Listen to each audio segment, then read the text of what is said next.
Hi hello. ഞങ്ങളിന്ന് gulab jam ഉണ്ടാക്കാൻ പോവാണേ. അപ്പോൾ അതിന് ഞങ്ങൾ ബ്രെഡൊക്കെ കൊണ്ടുവന്നിട്ടുണ്ട്. പിന്നെ ഇവിടെ ബ്രെഡ് സൈഡെല്ലാം കട്ട് ചെയ്ത് വെച്ചിട്ടുണ്ട്. ഇനി ഒരു സൈഡ് കട്ട് ചെയ്യാനുണ്ട്. അപ്പോൾ അതൊക്കെ ചെയ്യട്ടെ. അപ്പോൾ ഗുലാബ് ജാമിനുള്ള ബ്രെഡെല്ലാം സൈഡെല്ലാം കട്ട് ചെയ്ത് വെച്ചു. ഇനി ഇതിലേക്ക് പാൽ ഒഴിക്കണം. അപ്പോൾ പാലെടുത്തിട്ട് വരട്ടെ. എന്തുണ്ടാക്കാൻ? ഗുലാബ് ഉണ്ടാക്കാൻ പോവാണ്. ഓക്കെ. അപ്പോൾ ഞങ്ങളിതെല്ലാം പൊടിച്ചൊക്കെ വെച്ചിട്ടുണ്ട്. കൈ കൊണ്ട് ഇങ്ങനെ ഇതാക്കി വെച്ചിട്ടുണ്ട്. ഇനി ഇതിലേക്ക് നമുക്ക് പാലൊഴിച്ചിട്ട് മിക്സ് ചെയ്യാം. അപ്പോൾ പാൽ എടുത്ത് വെച്ചിട്ട് ഗ്ലാസ്സിൽ കുറച്ച് പാലെടുത്ത് വെച്ചിട്ടുണ്ട്. അപ്പം ഇനി ഇതിലൊഴിച്ചിട്ട് നമുക്ക് കുറച്ച് ഒഴിച്ച് മിക്സ് ചെയ്തെടുക്കേ. ഞങ്ങളിത് ആദ്യമായിട്ട് ഉണ്ടാക്കുകയാണ്. എന്താവുന്നൊന്നും ഒരു ഐഡിയ ഇല്ല. ഒഴിച്ചിട്ട് മിക്സ് ചെയ്യട്ടെ. അമ്മ ഇതാക്കാം, കൈമാക്കണ്ട മുത്തേ. അപ്പം നമുക്കിതൊന്ന് മിക്സ് ചെയ്തിട്ട് കാണേ. നമ്മളെ ഗുലാബ് ഉണ്ടാക്കാൻ വലിയ ബോൾ ഉണ്ടാക്കിയ കുഞ്ഞിന് ബോൾ ഉണ്ടാക്കണം. എന്നിട്ട് കുഞ്ഞു ബോൾ ഉണ്ടാക്കിയിട്ട് നമുക്ക് കഴിക്കണം. ഓക്കെ. അപ്പം ഞങ്ങൾ കുഞ്ഞു ബോളുകളൊക്കെ ഉണ്ടാക്കട്ടെ.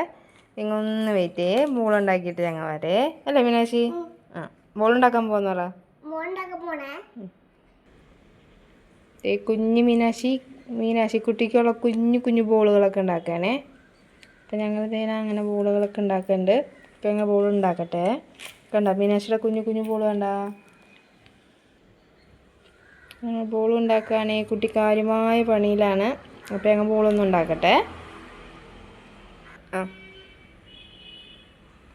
കണ്ടോ ഞങ്ങളുടെ പുലിയ ബോള്. അപ്പം ഞങ്ങൾ രണ്ടാളും കൂടി ബോളും കാര്യങ്ങളൊക്കെ സെറ്റാക്കി. ഇതൊക്കെ മീനാക്ഷിയുടെ സ്പെഷ്യൽ ഗുലാബ് ജാമിനുള്ള കുഞ്ഞു ബോൾസ്. അപ്പോൾ ഞങ്ങൾ കൊണ്ട് പറ്റാവുന്ന രീതിയിൽ ബോൾസൊക്കെ റെഡിയാക്കി. ഇനി കൈയൊക്കെ കഴുകി ബോളിനെ സെറ്റാക്കണം. ഇനി പഞ്ചസാര ലൈൻ ഉണ്ടാക്കണം. അപ്പോൾ അതൊക്കെ ഉണ്ടാക്കാം. അപ്പോൾ ആദ്യം പോയി കൈയൊക്കെ കഴുകി വരട്ടെ. കൈമ ഇത് ഒട്ടിയതൊക്കെ ഒന്ന് കഴുകട്ടെ. അതിൻ്റെ ഇടയിൽ ബ്രെഡും പാലും കൂടി മിക്സ് ആക്കിയത് ഒരാൾ കുഞ്ഞു കിള്ളി വായി വെക്കുന്നുണ്ട്, കുറുമ്പിപ്പന്.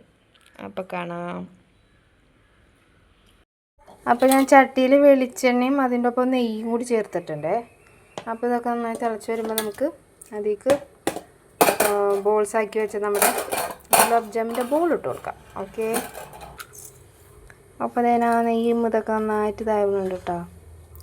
ഞങ്ങളിത് ഫസ്റ്റ് ടൈമാണ് ചെയ്ത് നോക്കുന്നത്. എന്തൊക്കെ പാളിച്ചകളുണ്ട് എന്നൊന്നും ഒരു ഐഡിയ ഇല്ല. ഉണ്ടാക്കി വരുമ്പോൾ മാത്രമേ ഞങ്ങൾക്ക് അറിയത്തുള്ളൂ. ഓക്കെ. അപ്പോൾ നമുക്ക് നോക്കാം. അപ്പോൾ നമ്മുടെ കുഞ്ഞു ബോളൊക്കെ സോഫ്റ്റൊക്കെ ആയിട്ടുണ്ട്. അപ്പോൾ അതെടുത്തിട്ട് നമുക്ക് വെളിച്ചെണ്ണ നന്നായിട്ടായിട്ടുണ്ട്. അപ്പോൾ അതിലേക്ക് ഇട്ട് കൊടുക്കാം. ഓക്കെ.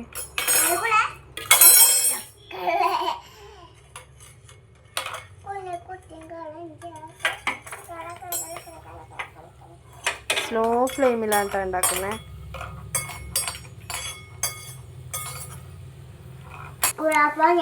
അപ്പോൾ ഞങ്ങളുടെ മീനാക്ഷിയുടെ കുലാപ്പ സെറ്റായിക്കൊണ്ടിരിക്കുകയാണ്. ചെറിയ തീയിലാണ് വെച്ചിരിക്കുന്നത്. അപ്പോൾ ഇതെല്ലാം വറുത്തെടുക്കട്ടെ. അപ്പോൾ നമ്മുടെ മീനാക്ഷിക്കുട്ടി ഉണ്ടാക്കിയ ഗുലാബ് ജാമുൻ റെഡി ആയിക്കൊണ്ടിരിക്കുക കേട്ടോ. ഗുലാബ് ജാമിൻ്റെ ബോള് ലാസ്റ്റാണ് ഇട്ട് കൊടുത്തത്. വെളിച്ചെണ്ണക്കെല്ലാം ചൂടുണ്ടാവുമല്ലോ. അപ്പോൾ അതെല്ലാം നേരത്താണ് ഇട്ട് കൊടുത്തത്. ഗുലാബ് ജാമിനുള്ള ബോൾസൊക്കെ റെഡിയായി. ഇനി ഞങ്ങൾക്ക് പഞ്ചസാര പാനി ഉണ്ടാക്കണം. അപ്പം അതുകൂടി എല്ലാം കഴിഞ്ഞിട്ട്